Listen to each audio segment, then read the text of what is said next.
Здравейте, скъпи приятели! В събота е задушница.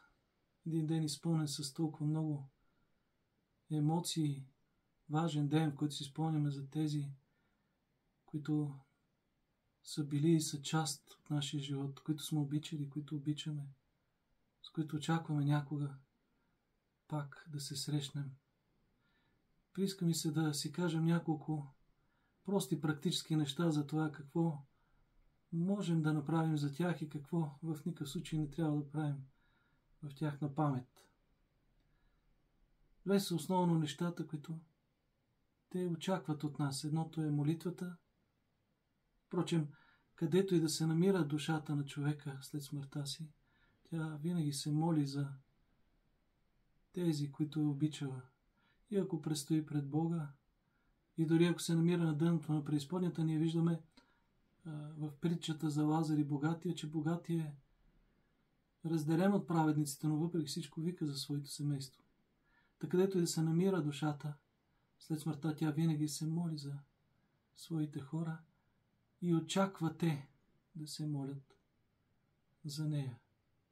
Тоест, трябва да имаме съзнанието за това, че смъртта не е причина да спрем да се грижим един за друг, нито да се молим един за друг.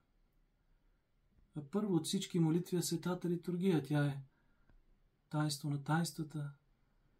Тя е, която крепи света и най-важно е да записваме своите покойници, които са били християни, за поменаване на Светата Проскомидия, за подготовката на Светата литургия. Когато се вадят частици и се споменават имена, а после тия частици се изсипват в потира с кръвта на Господа и се казва свещеника молитва за тези, които са били поменати. Трябва да си има предвид, че на Светата литургия могат да бъдат записани само православни християни. И да се записват други неправославни християни е грях. Това няма да им послужи, дори и да успеем да надхитрим свещениците, което не е много трудно, и да запишем имена, да кажем, на хора, които през живота си са имали друго вероизповедание. Всякакви случаи съм имал. Не може да се записват на молитва изобщо никаква, не само на Светата литургия, животни. Котки, кучета, имал съм случай записан на един водосвет Марвин. Казвам, Марвин така ли е кръстен? Ами така е кръстен, казват ми те. Той е хамстер. Хамстери не могат да се записват на Светата литургия. Само човеци, православни християни, които са част от Светата църква. Животните имат съвсем друг случай, а останалите хора имат свои други църкви. Когато говори, давайки ни надежда за молитвата по време на Светата литургия, свети Йоан Златоуст, вижте какво казва. Не на празно, говори той, апостолите са установили да се поменават починалите. Те са знаели, че от това за тях ще проистече голяма полза. И когато целият народ и свещения сон стои с издигнати ръце, и когато отпред лежи страшната евхаристийна жертва на претворените тяло и кръв на Господа, как няма да умилостивим Бога, молейки се за тях, защото Богу угодно да си помагаме едни на други. И тъй, приятели, просто трябва да си помагаме едни на други. Трябва да се грижим един за друг.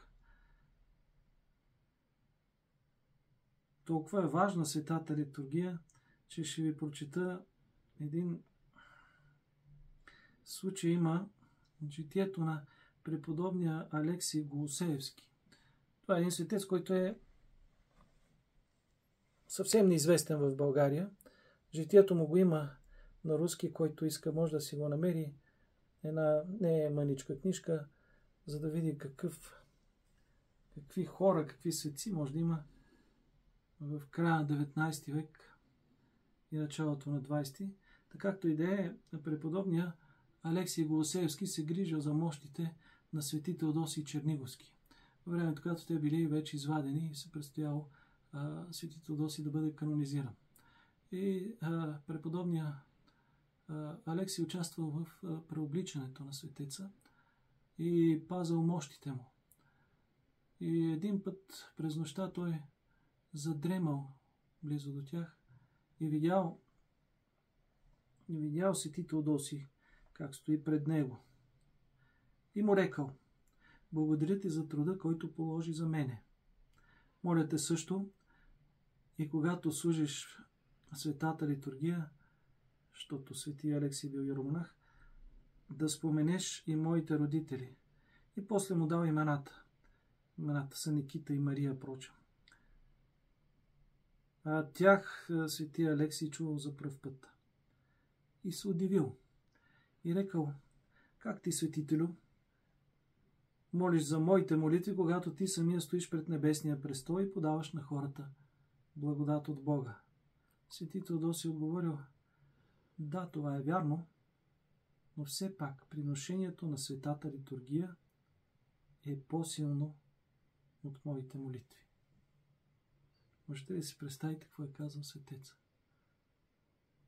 Че дори неговите молитви не надвишават молитвите, които ние, грешните свещеници, можем да отправим по време на светата литургия заради Божията милост, а не заради нашето достоинство. Разбира се, ние можем съвсем спокойно, спасявайки други, самите ние да погинем. Това няма значение. Важното е, че ето колко е важна литургията по време на задушница, когато се отправят специални прошения в памет на покойниците, когато грижата на църквата е още по-силна от обикновено за покойниците. Да. Обаче дявол също знае това, което ви казвам. И той също си има своя собствена мисия, има си своя собствена работа и неговата работа е да разруши молитвата, особено на задушница. Тя му е много противна, защото му краде души. Защото когато се отправят толкова угодни на Бога прошения в памет на починалите, ние, разбира се, с това облегчаваме тяхната отвъдна участ, което дявол не би искал да прави. Затова той си има програма. Обикновено програмата му е такава. Намира всички шумящи турбички в града. След това строява хората по своя си демонски начин, така че да влизат един по един в храма и да слагат донесените яденета на масата. Започва утренята, започва литургията, един по един идват хора, които отварят житото в една шумяща турбичка, виното сложено в друга шумяща турбичка, там питка, нещо, някой си носи черешки, сега черешова задушница. Понякога имам чувство, че черешки са опаковани всяка черешка в една отделна шумяща турбичка, така че да може постоянно да има някакъв шум, който да отвлича всички, не само свещеника, от молитвата. Когато това се случи по време на едно богослужение 50 пъти, когато излезеш да прочетеш Евангелието и някой те гледа с примирен поглед и през това време шуми с турбичка, за да си извади там бисквитките, да кажем, е естествено, че молитвата на всички, слушането на Евангелието, прошенията са излетели в космос, отишли се някъде, където ще да е, само не е там, където им е мястото при Бога. Ние самите правим така, че дявола да ни открадне онова, което имаме да дадем като грижа на своите покойници. Затова без особен драматизъм трябва практически човек да се дисциплинира, ако иска да помогне на тия, които обича. Практическа дисциплина. Идвам в храма и не шумя. И имам предвид, че освен моето ядене има далеч по-важни неща. Аз съм донесъл ядене, но също съм дошъл на светата литургия. Мога да дойда без ядене, но без света литургия не мога. Тоест мога, но не бива. Ако някой ще носи питка, вино и жито и каквото ще да е друго, и череши, и праскови.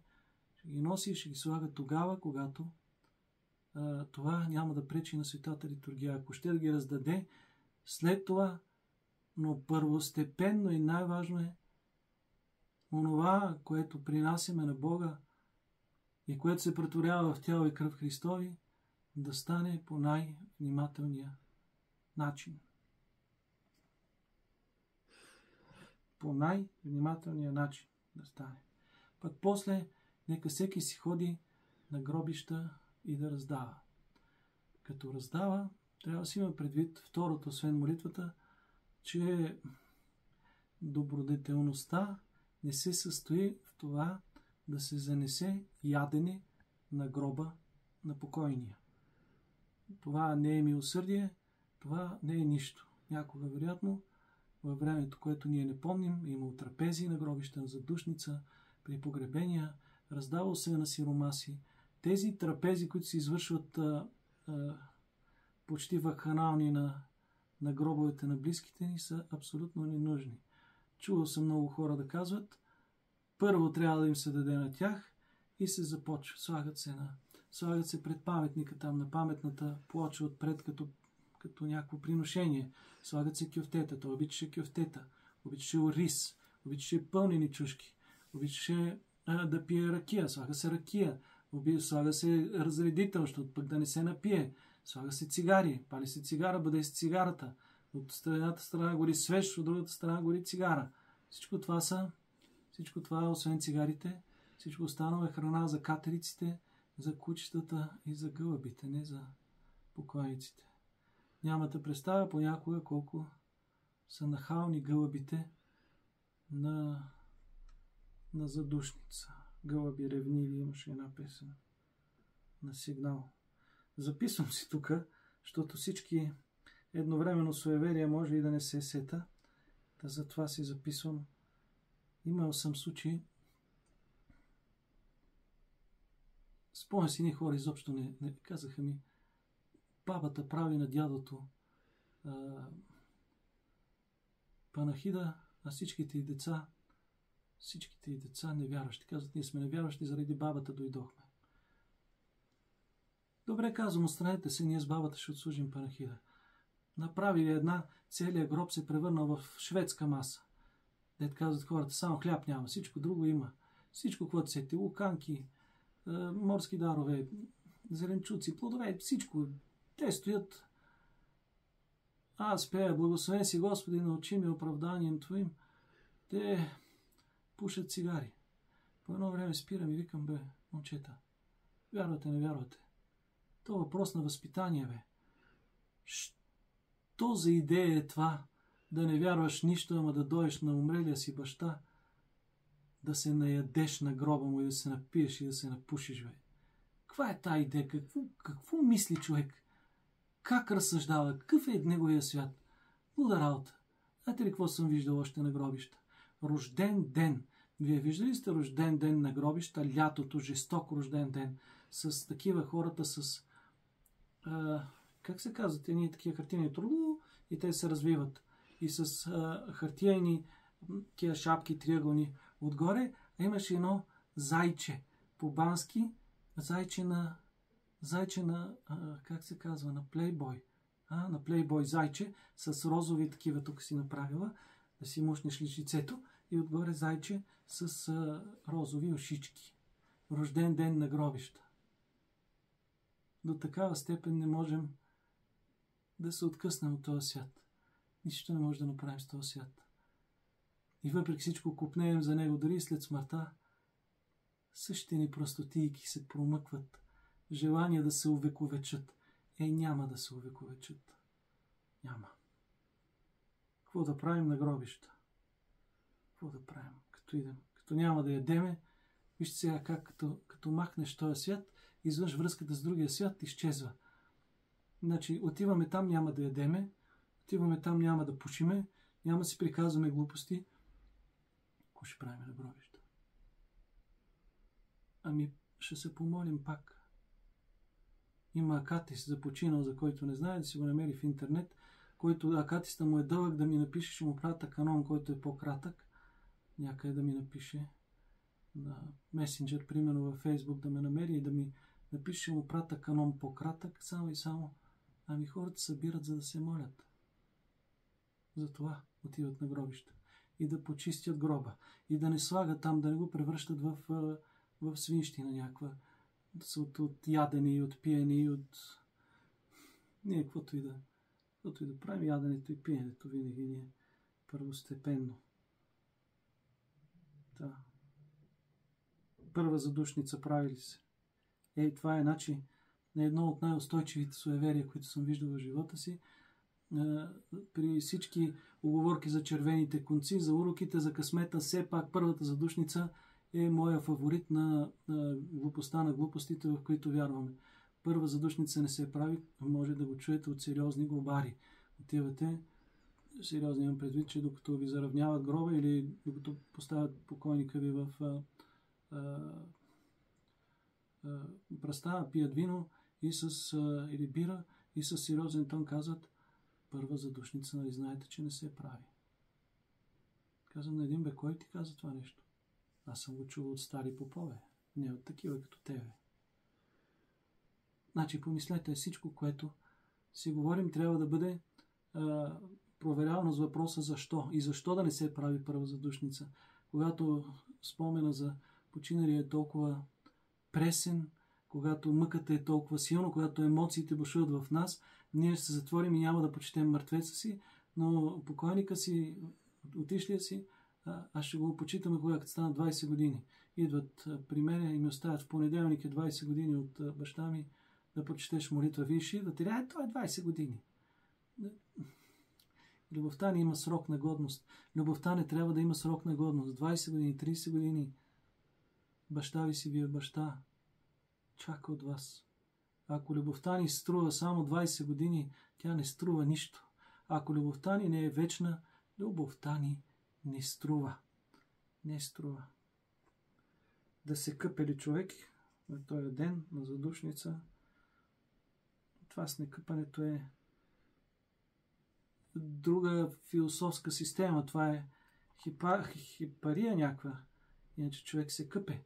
Да работи ли е другото, да работи ли на този ден. Вижте тия неща, да не работи човек на някой ден. Това е за да се отдаде вниманието на празника. Да не се занимава с суета. Да не се занимава с ежедневие. Това не е обикновен ден. Това е деня. В крайна сметка това са 3 дни в годината. Има 3 задушници, няма 100 задушници.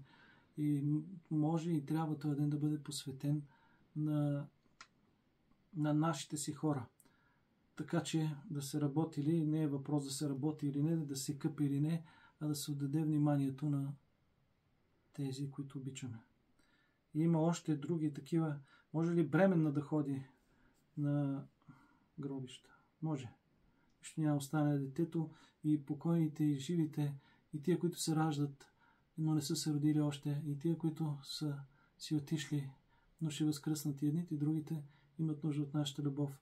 Идеята да не ходи бременна на гробище, да не се стресне нещо да стане с детето, а не от това, че чисто емоционално, а не, че има някаква мистична причина. Да ходят ли деца на гробища? Да ходят ли деца на гробища? Не бе, оставете ги да знаят за смъртта само от Хелоуин. Те в детската, като отидат в училище, ще им направят празник, ще им кажат за умрелите. Вие криете, че баба, че дядо, да не се стресират, иначе като могат да ходят с кости, ще им е смешно, смъртта ще им е смешна и като си отидете вие и ще е много забавно. Шегувам се, може би малко неуспешно, но децата трябва да знаят за смъртта и за живота, така както е било винаги през вековете. Децата са знаели и са търсили отговори. Децата имат право на отговори на въпросите, които ще се родят задължително в главите ми. Ако не се появят тия въпроси, те ще израснат недовършени хора. Защо живеем, защо умираме? Има един, между другото, случай с Свети Василий Велики.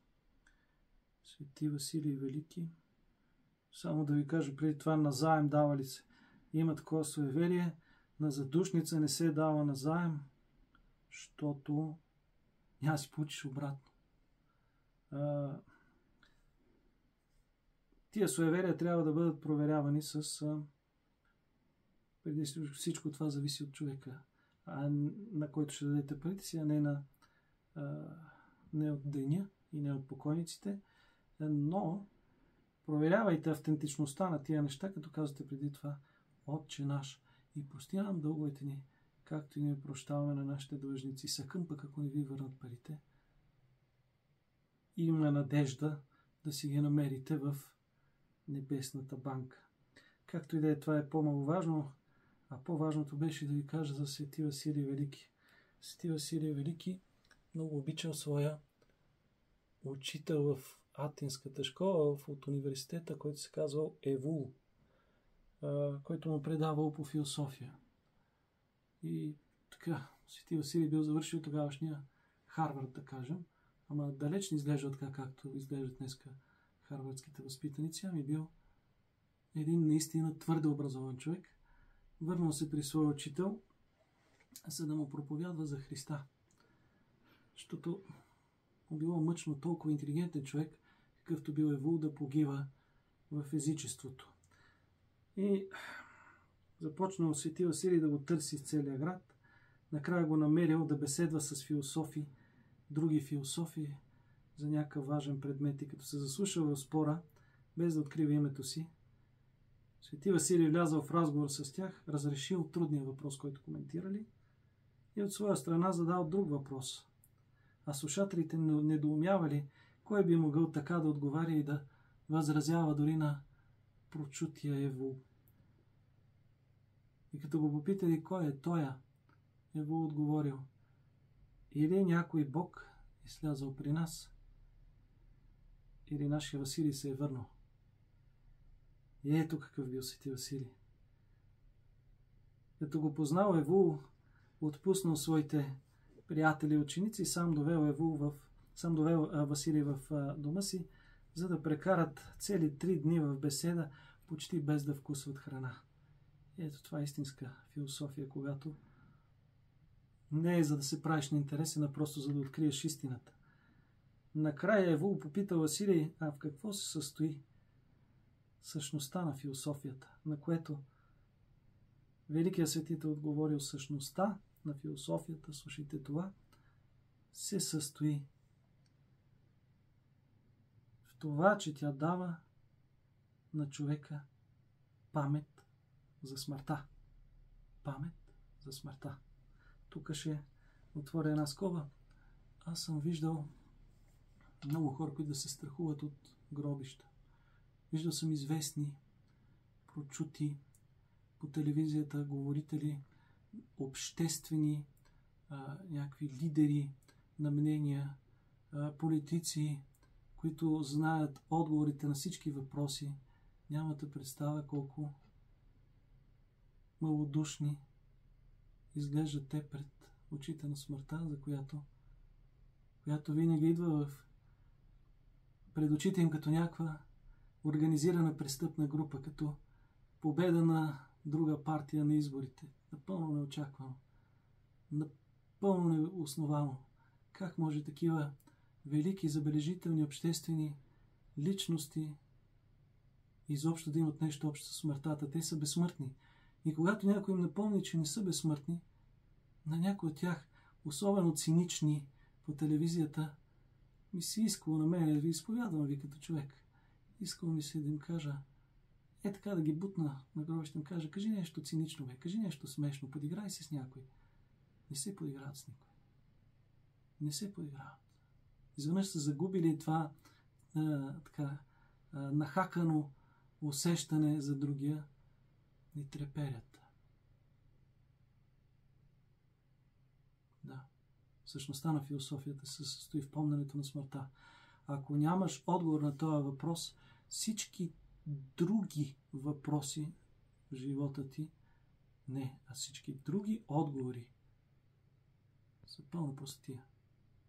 Ако не знаеш какво да кажеш за смъртта, изобщо не се изказвай за еврото, за интеграцията, за зоната, моната, за изборите за президента, за министър-председателя, за тия, за уния, за китайците, за руснаците, за украинците. За нищо не се изказва, ако нямаш отговор на въпроса за смъртта.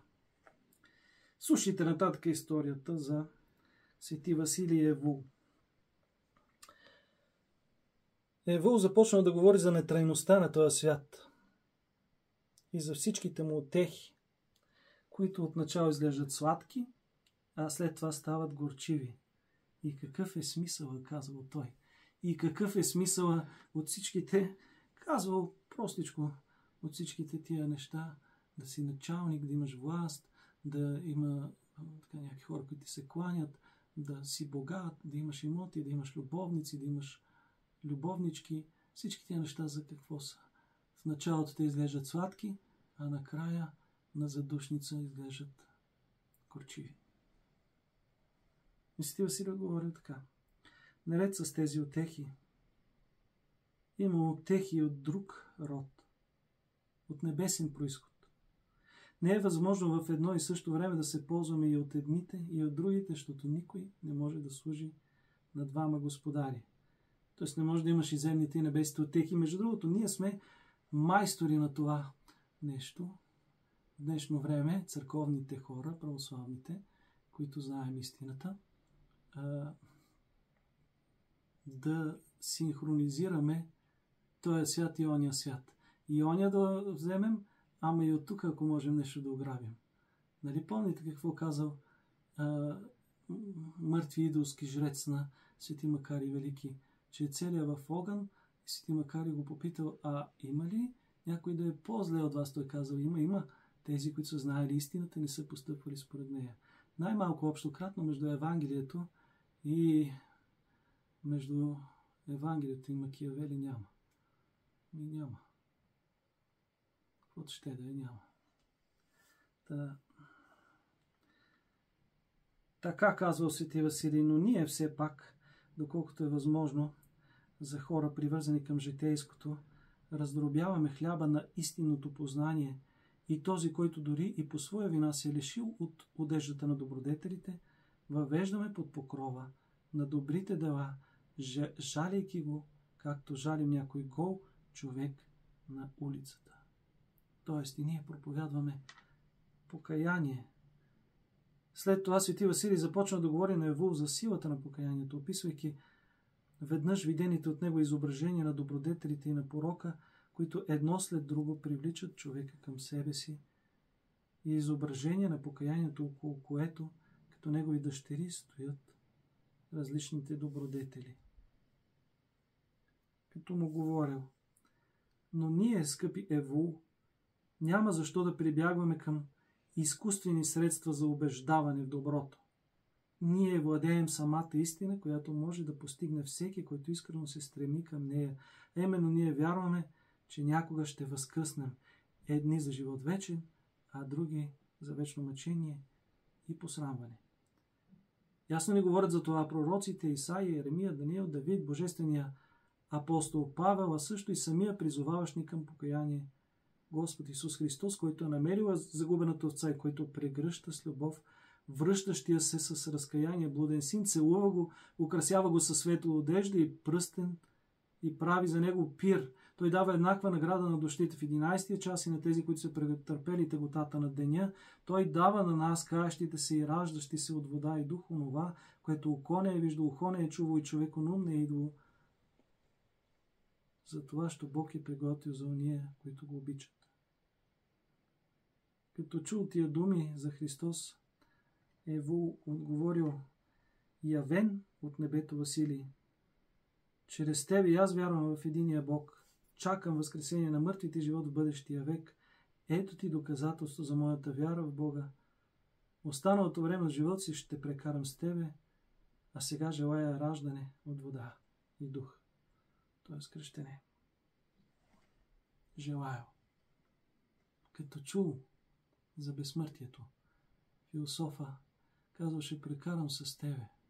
И ние, скъпи приятели, мисля, че не можах всички суеверия да обема. Тяхното име, разбира се, е легион, но и вие прекарайте. Прекарайте със свети Василий този живот още от тук, за да станете, за да станем негови сътрапезници и в бъдещия, и за да се застъпи Той за нашите покойници. Отидете да обобщим на светата литургия, без шумящи турбички. Помолете се.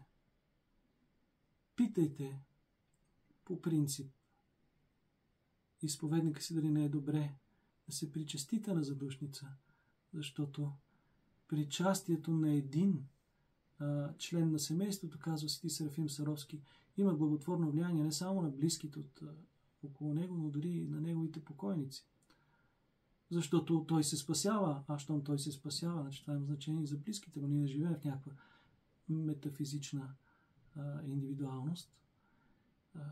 След това идете на гроба, прочетете акатист, запалете свещичка, приберете се вкъщи, обичайте близките си, така както сте били обичани от тези, които сте изпратили.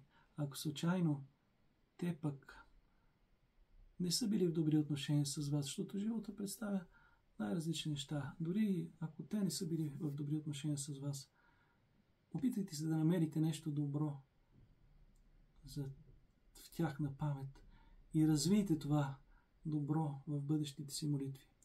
И най-важно, не оставяйте задушницата като някакъв внезапен инцидент в живота си. Идва, молим се, ходим на литургия, дъра, през останалото време живота си върви, както си е вървял през, все едно, че няма Бог. Все едно, че не сме имали бащи, майки и баби и дядовци, напротив.